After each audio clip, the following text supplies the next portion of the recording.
Olá, você está no canal Um Conto por um Ponto.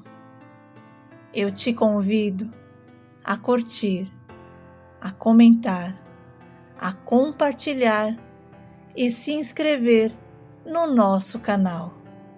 Quando eu me casei com o Célio, ele já tinha 3 filhos de um casamento anterior. O Rodrigo com 10 anos, a Milene com 7 e o Tiago apenas com 5 anos. E desde o começo da nossa relação, as crianças nunca foram um problema, porque eu gostava muito deles e sentia que precisava fazer alguma coisa a mais. E quando eles voltavam para a casa da mãe, eu ficava com um aperto no coração, sem entender exatamente o porquê daquele sentimento. Mas quando eles apareciam em casa, eu fazia de tudo para eles se sentirem à vontade. No entanto, eles não ficavam. E se eu não perguntasse se estavam com fome, eles passavam o dia todo sem comer, sem brincar, sem conversar. E eu achava estranho porque eu tinha sobrinhos. E eles eram completamente diferentes, cheios de energia e nunca paravam quietos nem por um segundo sequer. Bom, eu acabei comentando com o Célio sobre o comportamento das crianças e também mencionei que nunca os vi vestido com as roupas novas. Eram sempre as mesmas velhas e surradas. E pedi para ele falar com a Maria Cláudia para mandar as crianças mais arrumadas, porque às vezes queríamos sair com elas. E as roupas que ela escolhia não eram adequadas nem para dar um passeio até a pracinha. E isso acabou deixando a mãe das crianças muito irritada, e ela ligou para minha casa, mandando eu parar de me intrometer na maneira como ela vestia os filhos. E como eu sempre fui muito sincera e não era de ficar calada, respondi que iria me intrometer sim, porque eu comprava as roupas para eles com o meu próprio dinheiro. Mas a Maria Cláudia retrucou dizendo que só porque eu tinha uma profissãozinha de engenheira, pensava que era melhor do que ela e me insultou, afirmando que não ia atender aos meus desejos e que as crianças iriam para a casa do pai vestidas como ela queria. E a gente bateu boca e eu, para não estender aquele nosso desentendimento, eu desliguei o telefone e fui me acalmar porque eu estava perdendo a paciência com ela. Essa ex-mulher do meu marido não era uma pessoa fácil de lidar. Ela era turrona, briguenta e, para piorar a situação, arrumou um parceiro tão briguento quanto ela. E o Josias botava fogo na briga entre nós. E uma vez, quando o Rodrigo foi tomar banho, eu notei marcas de cintadas em suas costas e perguntei a ele o que significavam aquelas marcas. E ele, todo desconfiado, disse que tinha caído e batido na escada. E na hora, eu percebi que ele estava mentindo e chamei a Milene e o Tiago. E quando eles apareceram na porta do banheiro, eu perguntei se eles, por um acaso, sabiam o que eram aquelas marcas nas costas do Rodrigo. E os dois abaixaram a cabeça e não disseram absolutamente nada. E eu insisti para que eles falassem a verdade, mas os 3 começaram a chorar e disseram que, se contassem a verdade, a mãe iria bater neles ainda mais. E eu gritei pelo Célio e quando ele apareceu, eu mostrei as marcas nas costas do Rodrigo. E o meu marido ficou completamente preocupado e pediu para eles pararem de chorar e contar o que estava acontecendo. E ali descobrimos que o marido da Maria Cláudia batia neles e trocava todas as roupas novas que eu comprava por bebidas. E naquele momento, a minha raiva subiu ao máximo e eu fiquei mais furiosa que o Célio e eu saí procurando as chaves do meu carro completamente fora de mim. Na minha cabeça eu só conseguia pensar uma coisa: dar uma surra na Maria Cláudia e ensinar a ela que uma mãe protegia o seu filho. E foi exatamente isso que eu fiz.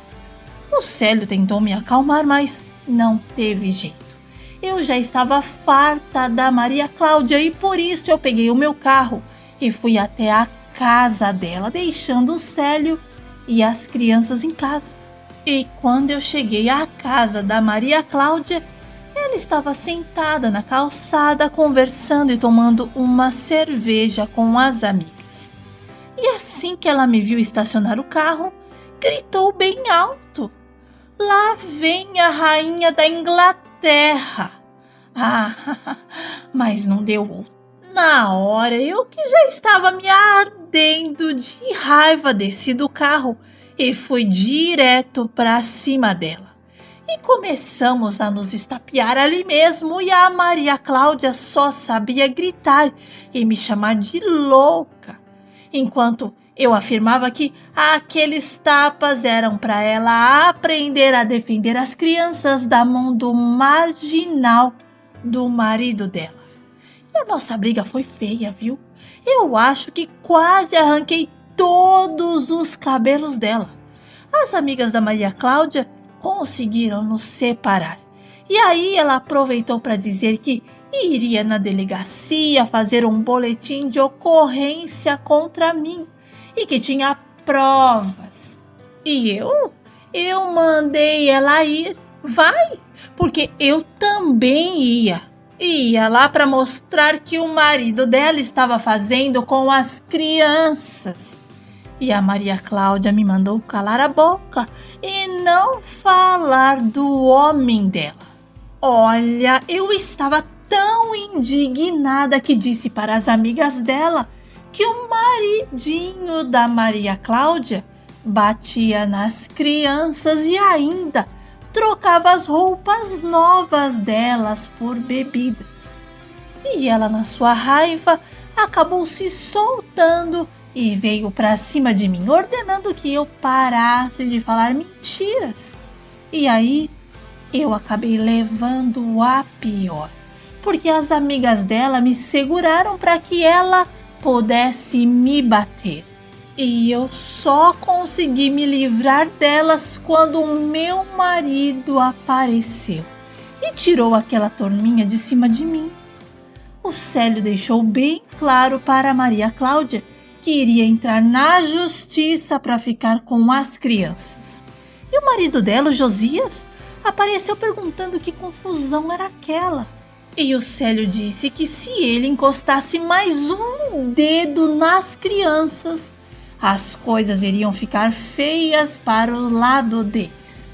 E quando estávamos indo embora, uma vizinha apareceu do nada e nos contou na frente deles que as crianças às vezes dormiam do lado de fora. E uma vez ela os tirou da chuva. E aí a confusão começou novamente. E a Maria Cláudia reagiu a chamando de fofoqueira e mentirosa. E o marido dela fugiu pulando o muro ao ouvir a conversa esquentar. O Célio tentou alcançá-lo, porém acabou perdendo o homem de vista. E desde aquele dia as crianças não retornaram mais para a casa da mãe. E como eu e o Célio trabalhávamos, tivemos a ideia proposital de convidar a minha mãe para passar uns dias em casa e nos ajudar a cuidar das crianças até encontrarmos alguém. Sabe, na verdade, o convite foi feito porque com a morte do meu pai, a minha mãe ficou um pouco depressiva e nada fazia mais sentido para ela. E quando eu contei o acontecido e fiz o convite, ela surpreendentemente aceitou ficar em casa e nos ajudar com as crianças.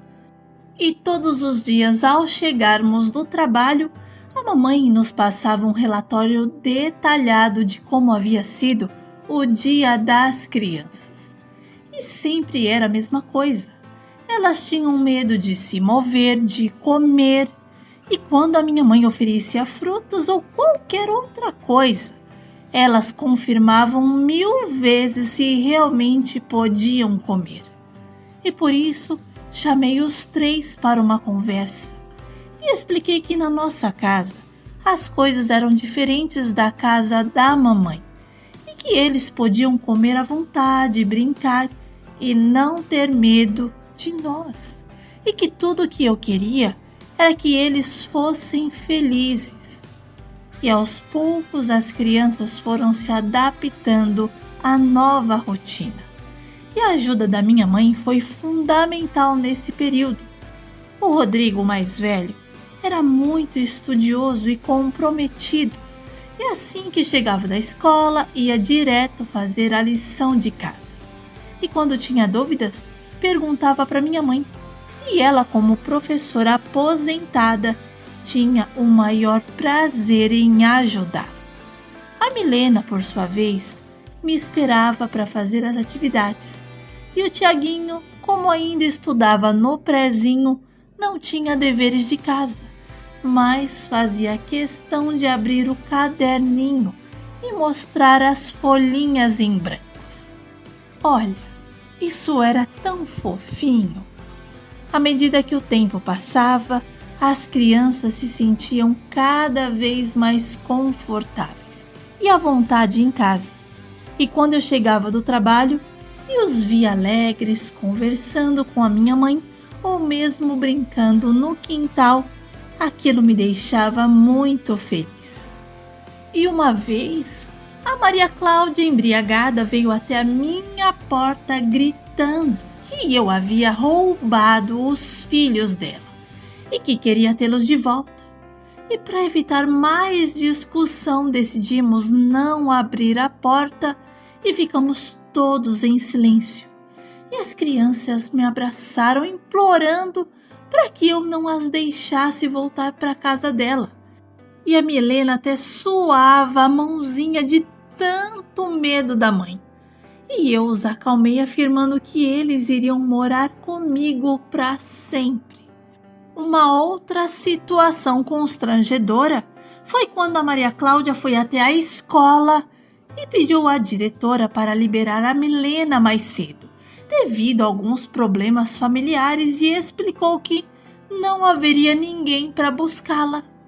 E a diretora, acreditando na mãe, mandou buscar a Milena na sala de aula. E ao chegar na diretoria e ver a sua mãe, a Milena começou a gritar e a berrar, se recusando ir embora com ela. E num impulso, saiu correndo pela escola, acabou escorregando no pátio e machucando o bracinho. E quando a diretora voltou com a Milena, a Maria Cláudia já havia ido embora. A dona Isabel, confusa com a situação, ligou para o meu marido e explicou o que estava acontecendo. E ele foi até a escola buscar a Milena e levá-la ao hospital.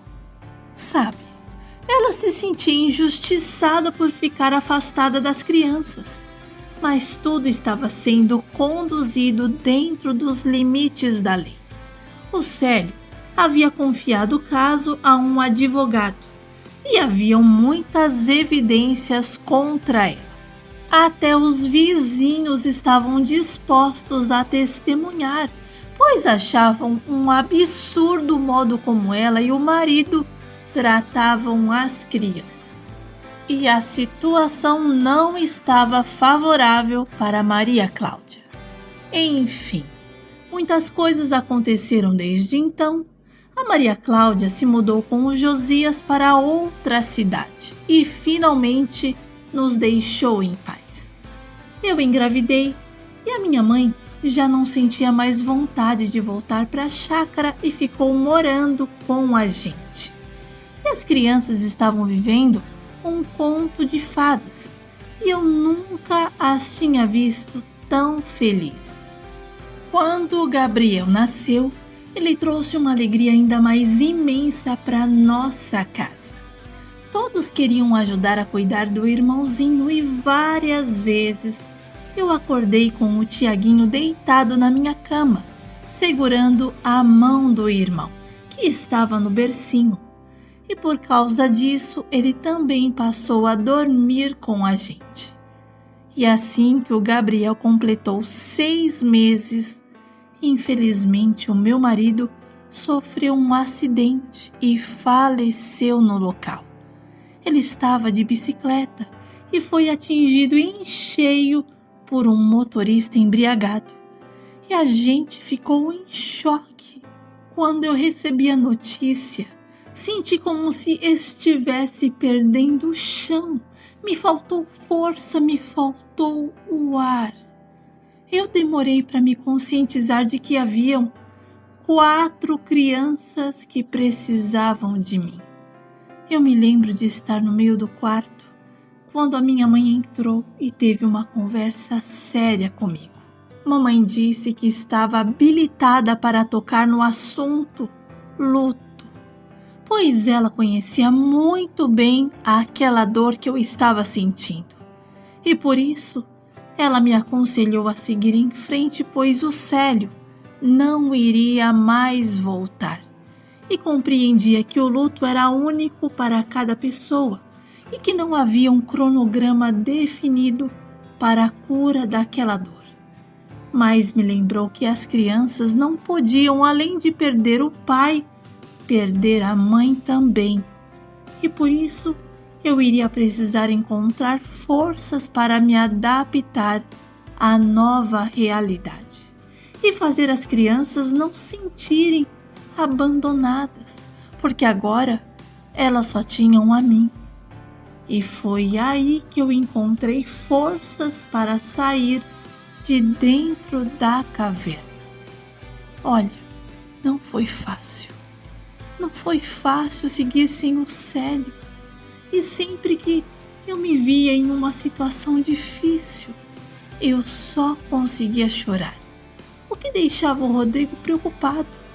E um dia, ele veio até mim e perguntou se eu estava chorando porque eu não queria mais ficar com eles. E aquilo mexeu comigo, mexeu demais comigo. E eu respondi que jamais os deixaria e que eles faziam parte da minha vida e eram meus filhos. E pedi para o Rô não pensar mais daquele jeito. E para complicar ainda mais a situação, a Maria Cláudia bateu à minha porta exigindo às crianças e todos os direitos que elas tinham após a morte do Célio. Ela colocou o caso nas mãos de um advogado e todos os dias essa mulher embriagada me ligava, dizendo que iria querer a casa, o carro, o dinheiro no banco e que eu podia ser esperta, mas ela era mais esperta do que eu. Mas mesmo diante de tudo isso, o meu coração estava em paz. Então, eu optei por não discutir. Inclusive, solicitei a desativação da minha linha telefônica para evitar chateações. Deus é bom o tempo todo e, por sua graça, consegui a guarda das crianças. Os 3 respiraram aliviados quando contei a notícia para eles. E com a ajuda da minha mãe, criei os meus 4 filhos. E quando eu decidi que era hora de mudar de emprego, de cidade e de bairro, em concordância nos mudamos para a chácara da mamãe. E foi só alegria, pois era o sonho dos meus filhos morar lá.